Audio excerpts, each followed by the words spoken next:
So hello everyone and मेरा नाम संतोष है और हम लोग मतलब मैं सुप्रीम क्लासेस में पढ़ाता हूँ। मतलब हमारे सुप्रीम क्लासेस है।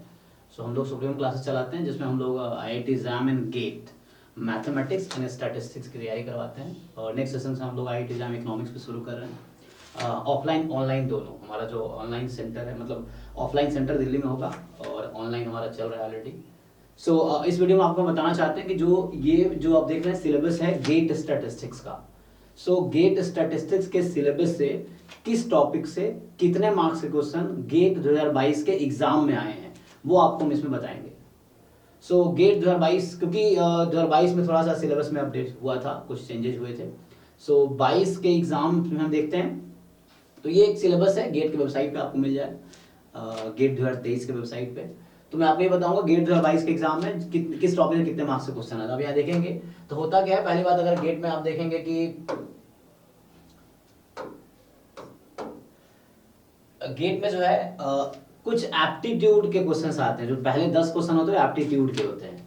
सो आपके जो पहला 10 क्वेश्चन होगा वो एप्टीट्यूड के होगा। एप्टीट्यूड क्या, वही बेसिक मैथमेटिक्स और आपकी बेसिक अंडरस्टैंडिंग पे बेस्ड चीजें, थोड़ी मैथमेटिक्स से रिलेटेड या थोड़ा इस तरह से आपकी अंडरस्टैंडिंग चेक करने की। तो एप्टीट्यूड होता है जो कि 10 क्वेश्चन आते हैं इसके और जिसका कंट्रीब्यूशन 15 मार्क्स का होगा। टोटल गेट स्टैटिस्टिक्स का पेपर 100 मार्क्स का है जिसमें टोटल 65 क्वेश्चन होते हैं टोटल, जिसमें 10 क्वेश्चन तो आपके एप्टीट्यूड के होंगे। उसके बाद बाकी ये होंगे। जो पहला सेक्शन है कैलकुलस, तो कैलकुलस का आप सिलेबस देख सकते हैं। सो इसमें बहुत सारी चीज़ है ना, सीक्वेंस सीरीज भी है, सेट्स भी हैं। इस तरह से ये इन्होंने इस तरह से कैटेगराइज किया कैलकुलस हेडिंग देके, ये सब टॉपिक्स दिए हैं। तो इस टॉपिक से अगर आप गेट स्टैटिस्टिक्स 2022 का पेपर देखोगे तो उसमें टोटल जो क्वेश्चन है 6 क्वेश्चन आए इस टॉपिक से। सो ये जो टॉपिक है इससे 6 क्वेश्चन आए हैं जिसका कंट्रीब्यूशन 10 मार्क्स का था। ठीक है, 6 क्वेश्चन आए हैं जिसका कंट्रीब्यूशन 10 मार्क्स का था। और आपको बताना चाहते हैं कि जो गेट स्टैटिस्टिक्स का कुछ पार्ट जैम में भी है, तो ऑलमोस्ट जैम वाले सब कुछ गेट में है। तो जो लोग गेट की भी अगर जैम की भी ढंग से आप तैयारी कर लो, जैम का सिलेबस कवर कर लो पूरा, तो गेट का ऑलमोस्ट कवर हो जाता है। मतलब जैसे एक डेटा बता देता हूँ। जैसे क्या है कि गेट 2022 का एग्जाम हमारी एक स्टूडेंट थी श्रुति सराफ, जिसका जैम में 3rd रैंक आया था जैम स्टैटिस्टिक्स में।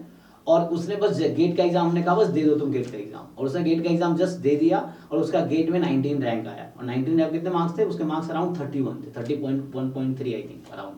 सो अगर 100 में आप 31 मार्क्स ले आओगे तो आपके रैंक 90-20 आ जाते हैं। मतलब 2022 में ऐसा हुआ था, 23 में अब क्या होगा वो उसके हिसाब डिपेंड करेगा, बट इस तरह से अराउंड आपको आइडिया मिल जाएगा क्या है। तो 100 में आपको 30-35 मार्क्स स्कोर करोगे तो आप टॉप 20 में आ जाओगे, वो चीज़ है। सो 10 मार्क्स तो इसी का है। जो नेक्स्ट सेक्शन है आपका, सो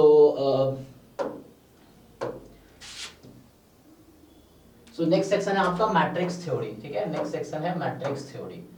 सो ये जो मैट्रिक्स थ्योरी है इसमें बहुत सारी चीजें आप देखेंगे, लीनियर अलजेब्रा के पोर्शंस हैं। सो इस पोर्शन का गेट 2022 स्टैटिस्टिक्स एग्जाम में जो कंट्रीब्यूशन था उसमें 6 क्वेश्चंस थे जिसका कंट्रीब्यूशन 9 मार्क्स का था। 100 में से 9 मार्क्स का ये आया था। फिर और ये भी देखेंगे इसका बहुत सारा पार्ट ऑलरेडी जैम में भी है ना। इस सिलेबस का अगर पार्ट बात करेंगे तो सब कुछ नहीं होगा। आपको मैं एडवाइस दूंगा कि आप जैम स्टैटिस्टिक्स का सिलेबस और गेट स्टैटिस्टिक्स का कंपेयर कर लीजिए। तो आप देखेंगे गेट स्टैटिस्टिक्स में बहुत सारे पोर्शन है जो जैम में भी है, मतलब जैम वाले ऑलमोस्ट सारे गेट में है। सो जैम का सिलेबस सबसेट है गेट के सिलेबस का। ओके, तो ये हो गया। नेक्स्ट पोर्शन जो है, तो एक्चुअली मैं इसमें आपको ऐसा बताऊंगा कि ये जो नेक्स्ट पोर्शन आप देख रहे हैं,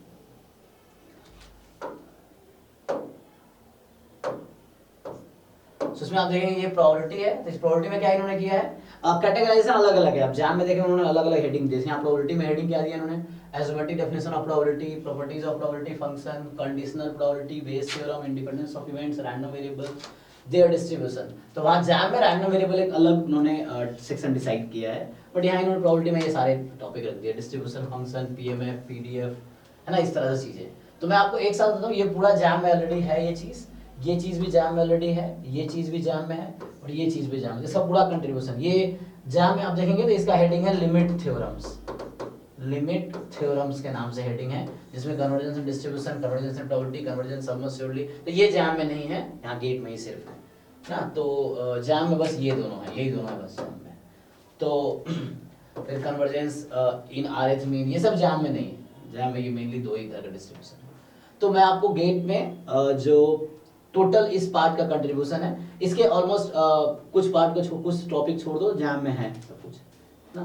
सो इसका कंट्रीब्यूशन क्या है, तो इस टॉपिक से टोटल 16 क्वेश्चंस आए हैं जिसका कंट्रीब्यूशन 25 मार्क्स का है। 16 क्वेश्चन जिसका कंट्रीब्यूशन 25 मार्क्स का है। तो अगर आप इससे ऊपर ही देख लो, अगर आप टोटल मार्क्स ऐड कर लो, 25 ये हो गया, इसके ऊपर 9 मार्क्स था, इसके ऊपर 10 मार्क्स था, एप्टीट्यूड 15 मार्क्स का था, तो टोटल अराउंड अगर जोड़ लूं मैं 50 मार्क्स तो यही हो गया। मतलब यहां से ऊपर की बात करोगे तो 50 मार्क्स अराउंड ये होगा। 50 मार्क्स का ढंग से आप तैयारी कर लेते हो तो इसमें आप 30, 35, 40 मार्क्स तक स्कोर कर सकते हो। आगे क्या है तो आगे बताते हैं, ठीक है। तो इस पोर्शन, ये प्रोबेबिलिटी पोर्शन टोटल था, प्रोबेबिलिटी, और इसमें लिमिट थ्योरम्स भी है, यहाँ पे sampling distribution, central chi square, F and T distribution ये है। फिर इसमें ये आपका जॉइंटली रैंडम वेरिएबल्स है, जॉइंट डिस्ट्रीब्यूशंस है। तो ये सब पार्ट मिला के टोटल 16 क्वेश्चन है जो कि 25 मार्क्स का उनका कंट्रीब्यूशन है 100 में से। आगे बढ़ते हैं। सो आगे जो है,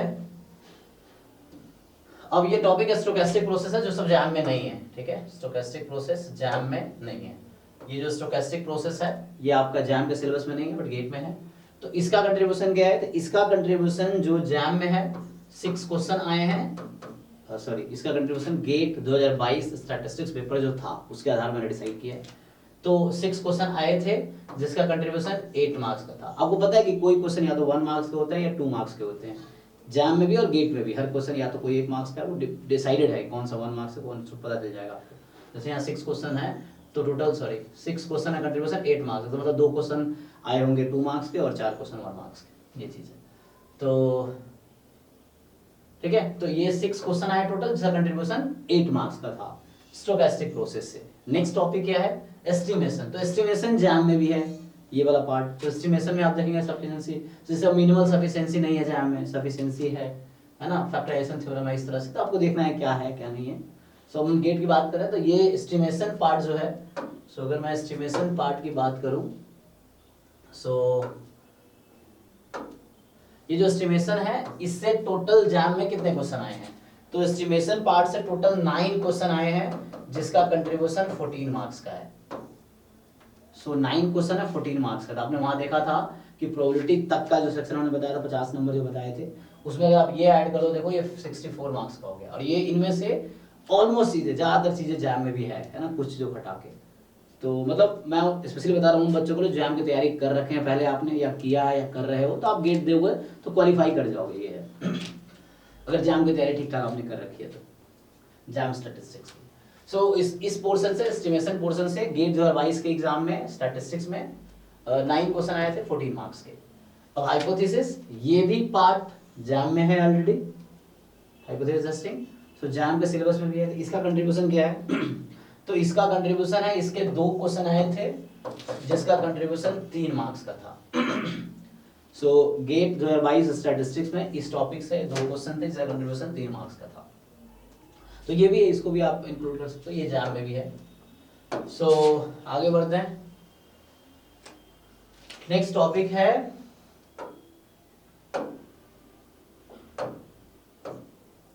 तो इसका हो गया नेक्स्ट नॉन पैरामीट्रिक स्टैटिस्टिक्स। ये जैम में नहीं है ना, ये एमएससी में सिर्फ आते हैं ये। सो नॉन पैरामीट्रिक स्टैटिस्टिक्स से 3 क्वेश्चन आए हैं और जिसका कंट्रीब्यूशन है 4 मार्क्स का। 3 क्वेश्चन है जिसका कंट्रीब्यूशन 4 मार्क्स का है। मल्टीवेरिएट एनालिसिस, ये भी जैम में नहीं है। सो मल्टीवेरिएट एनालिसिस से 3 क्वेश्चन आए हैं जिसका कंट्रीब्यूशन है 5 मार्क्स का। और ये रिग्रेशन एनालिसिस, तो जैम में बहुत छोटा सा पार्ट है इसका, उसमें बस लिस्ट स्क्वायर एस्टिमेशन फाइंड करना है रिग्रेशन कोएफिशिएंट का। सो वो चीज है, ओके। सो यहाँ पे क्या है कि रिग्रेशन में कितने क्वेश्चन आए हैं, तो रिग्रेशन के टोटल 4 क्वेश्चन आए हैं और 7 मार्क्स के 4 क्वेश्चन है जिसका कंट्रीब्यूशन है 7 मार्क्स का। तो एक बार रफली मैं आपको आइडिया दे देता हूँ।